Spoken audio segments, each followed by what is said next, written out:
నమస్తే T9 news. ఈరోజు భద్రాద్రి కొత్తగూడెం జిల్లా పాలవంచ మున్సిపాలిటీలో ఉన్నాం.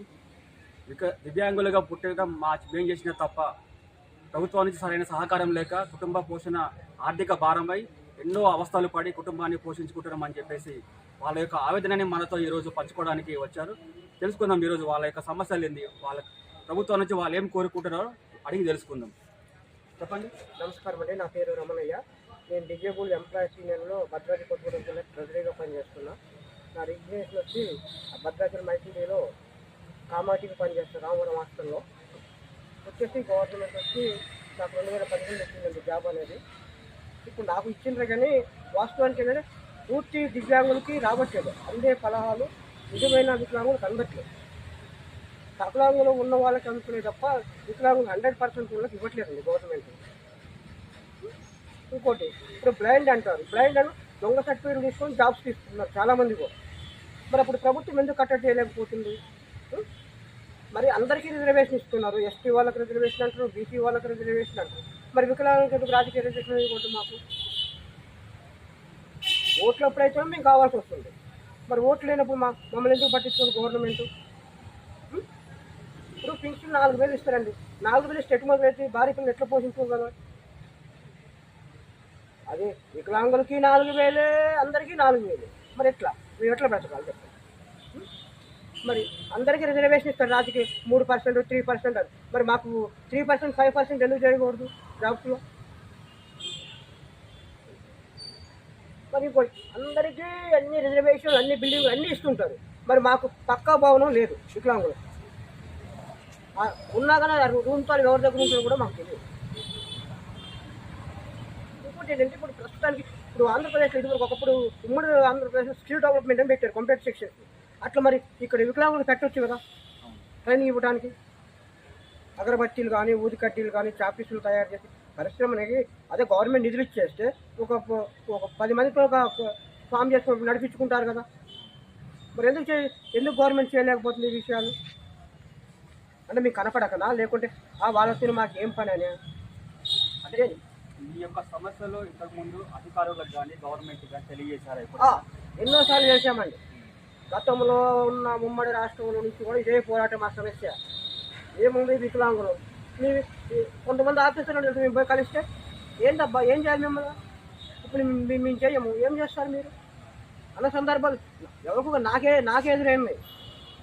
అంటే అధికారుల నుంచి మీ మీద ఒక చిన్న చూపు అయితే చూస్తున్నారు. ఖచ్చితంగా మీ భావన పక్క. ఏం చేయాలి దాని గురించి ఒకటేంటి, సరైన ఆఫీసరు.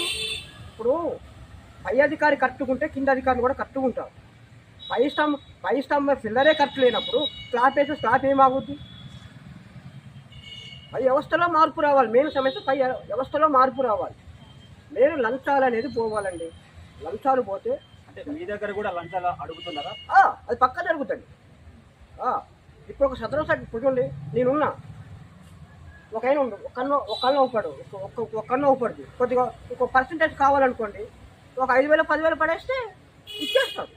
వికలాంగులే తీసుకెళ్ళి ఇప్పిస్తున్నారండి. ఇప్పుడు మీరు దొంగ సర్టిఫికేట్ అంటున్నారు కదా, చాలా మంది కూడా అన్ని బాగుండి కూడా సదరన్ క్యాంపులో మాకు ఏదో ఒక పార్ట్ డ్యామేజ్ అయిందని చెప్పేసి సర్టిఫికేట్ తీసుకొని పింఛన్ తీసుకున్నారు. అవును, అలాంటి వాటి గురించి మీరు ఏమైనా ఉన్నత అధికారులు తెలియజేశారా? నేను ఒక విషయం మొన్న పోయిన సంవత్సరం కంప్లీట్ చేశాం. ఒక ఆయన బ్లైండ్ అన్నాడు, కొత్తూరం బ్రిడ్జి మీద స్కూటీ నడుపుతుంది, డబల్ ఎక్కించుకో. మరి టోటల్ బ్లైండ్ ఉండి 100% జాబ్ చేస్తున్నాడు.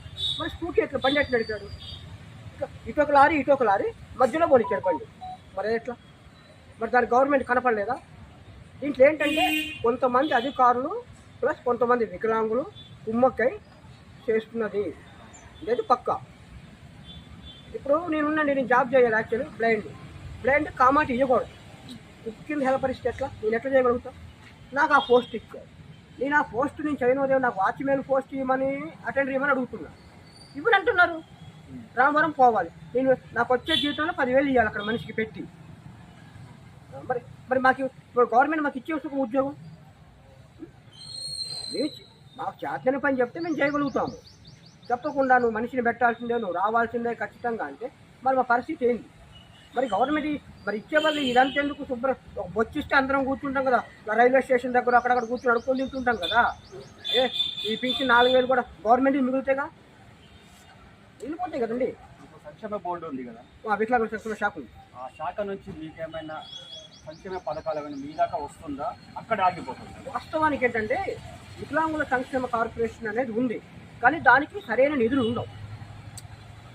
దానికి డైరెక్టర్ ఉంటారు, చైర్మన్ వచ్చి ముత్తినట్టి యాదగిరి, వికలాంగుల సంక్షేమ శాఖ చైర్మన్. ఆయన ఉంటారు కానీ కింది లెవెల్కి వచ్చేవారు అక్కడ మెయింటెనెన్స్ కరెక్ట్ కుదరట్లేదు. ఇప్పుడు వికలాంగుల సంక్షేమ శాఖ, శిశు సంక్షేమ శాఖ, మహిళా శిశు ఒకే ఆఫీసు, ఒకే చూడాల్సి వస్తుంది. ఇక్కడికి వచ్చి ఏంటంటే వాళ్ళు ఏమైనా ఏసీ రూముల్లో కూర్చోడమే కానీ ఇక్కడ ఫీల్డ్లోకి వచ్చి అసలు ఏం చేస్తున్నారు వికలాంగులకి అనేది ఏం లేదు అక్కడ సమస్య. ఇప్పుడు డోక్రా గ్రూపులు ఉన్నాయండి, మహిళలు ఉన్నాయి. మాకు ఈ యువతి 2009-10లో దాదాపు 40-50 గ్రూపులు ఉన్నాయి లెక్క మాట్లాడుతుంది డిజేబుల్. ఇప్పుడు చూడండి తిప్పి కొంటే 5 గ్రూపులు లేవు. మరి లోపల ఎవరిది? మరి ఆర్పీలు ఉన్నారు, నెలకు 6-7 వేలు జీతం తీసుకునేటోళ్ళు ఉన్నారు. మరి ఏం చేస్తున్నట్టు వాళ్ళకి ఎందుకు వాళ్ళ గవర్నమెంట్ జీతం? దానివల్ల ఉపయోగం ఏముందండి? మనకి ఒక పని చేసినట్టు ఉపయోగం ఉండాలి కదా. ఉపయోగం లేనప్పుడు నువ్వు కూర్చోబెట్టి జీతం ఇస్తే ఏం సుఖం? మరి అది గవర్నమెంట్కి లాసే కదా. మరి వికలాంగుల వల్ల మహిళా ఆర్పీలు ఎందుకు పెట్టకూడదు? మా గురించి ఎందుకు సర్వే చేయకూడదు మహిళా ఆర్పీలు? ఇప్పుడు గవర్నమెంట్ మీకు సంబంధించిన కోటా కూడా ఉంది. ప్రభుత్వ సంస్థలలో మీకు కూడా ఉద్యోగ అవకాశం కల్పించాలని చెప్పి చాలా మందికి మాకు రావటని చెప్పి చాలా బాధపడుతున్నారు. దాని మీద మీ స్పందన ఏమండి? నాకు తెలిసి 2015లో బ్లాక్ పోస్టులు, అదే ఇదివరకు